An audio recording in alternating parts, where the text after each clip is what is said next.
Recruitment చేసేటప్పుడు అప్పజెప్పేటువంటి బాధ్యతల్లో ఏ ర్యాంకులో అయితే వారిని నియమిస్తున్నామో ఆ ర్యాంకులో ఉన్నటువంటి అన్ని డ్యూటీస్ మెన్ అయినా ఉమెన్ అయినా అదే డ్యూటీస్ చేస్తూ ఉన్నారు.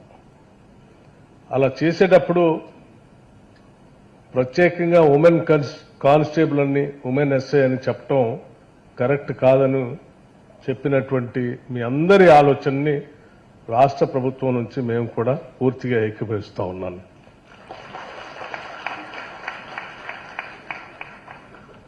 అట్లాగే సువర్ణ గారు కూడా చెప్పారు కొన్ని అంశాలు గురించి చెప్తూ మాకు ప్రత్యేకమైనటువంటి కొన్ని సమస్యలు దృష్టిలో పెట్టుకొని వాటికి కూడా ప్రత్యేకమైనటువంటి శ్రద్ధ వహించి వాటిని మనం చేయగలిగినప్పుడు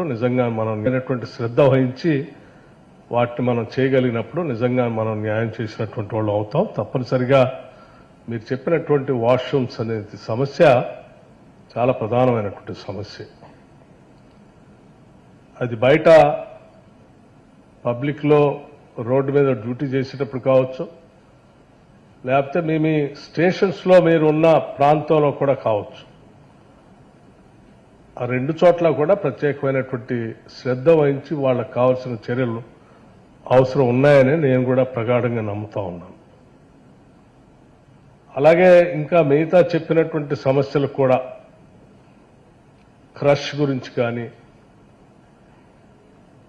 లేకపోతే ఇంకా ఇతరత్ర యూనిఫామ్ గురించి చెప్పినప్పుడు ఆ యూనిఫామ్ సంబంధించిన అవసరాల గురించి కానీ ఇవన్నిటినీ అడ్రస్ చేయాల్సినటువంటి అంశాలే.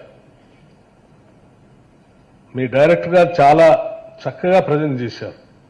3 రోజుల అంశాలని ఒక 10-15 నిమిషాల్లో చక్కగా సమ్మరైజ్ చేసి ఈ అంశాలన్నింటినీ కూడా అడ్రస్ చేయాల్సిన విధంగా డయాస్ మీద ఉన్నటువంటి ఉన్నతాధికారులకి నాకు కూడా అర్థమయ్యేటట్టు స్పష్టంగా చెప్పారు. నేను కూడా ఇప్పుడు మాట్లాడేటప్పుడు అదే చెప్పబోతా ఉన్నాను. తప్పనిసరిగా మీరు చేసినటువంటి రికమెండేషన్స్ అన్నీ కూడా అమలు చేయడానికి అవకాశం ఉన్నటువంటి రికమెండేషన్స్.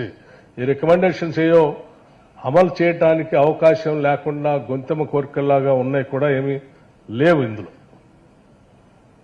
సో సింపుల్గా కావాల్సిందల్లా ఒకటే, చేయాలనేటువంటి ఆలోచన సంకల్ప బలం ఉంటే వీటన్నిటినీ త్వరితగతినే మనం అందరం అమలు చేసి చూపించడానికి అవకాశం ఉన్నటువంటి అంశాలు డీజీపీ గారు కూడా నేను చెప్పాను. ఇప్పుడే చెప్పినటువంటి అంశాలన్నిటిపైన త్వరితగతిన ఒక కమిటీని వేసి ఆ కమిటీ అంతా కూడా వీటన్నిటినీ సైంటిఫిక్గా రికమెండేషన్స్ ఇస్తూ గవర్నమెంట్ పంపిస్తే సాధ్యమైనంత వరకు ఈ రాష్ట్ర ప్రభుత్వం సహేతుకంగా అర్థం చేసుకొని వీటన్నిటిని అమలు చేయడానికి కూడా సిద్ధంగా ఉంటుందని కూడా నేను స్పష్టంగా చెప్పదలుచుకున్నాను.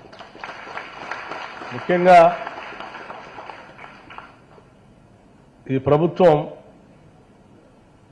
ప్రజల అవసరాలని అజెండాగా పెట్టుకొని ముందుకు పోతున్నాం. అవసరాలు తీర్చడమే మా అజెండాగా.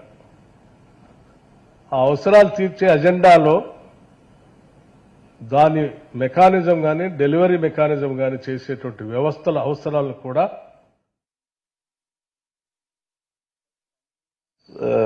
For women in police, it was thought of long back, but somehow I am very happy that with the initiative of Director of the Police Academy, we are able to do 3 days conference. I think 3-day conference must have been very good, and a lot of issues were discussed. I am very happy that finally Telangana Police is able to hold this conference, first conference for women in police. I've seen the presentation. I think you all have worked hard and made lot of recommendations. Definitely we'll look into this very seriously, because it was not the conference only for sake of conference.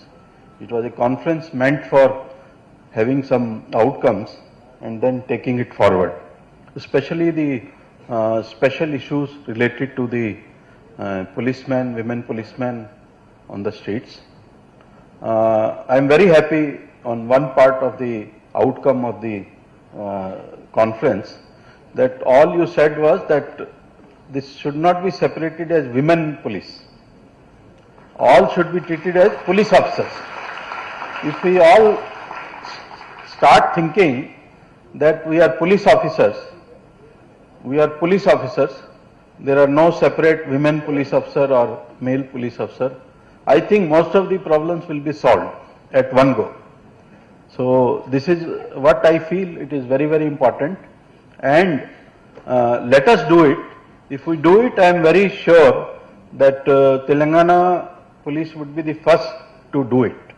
And you all know we are all proud of Telangana police. All nation is proud of Telangana police. Last survey also we were ranked as top state in the country, top police state in the country.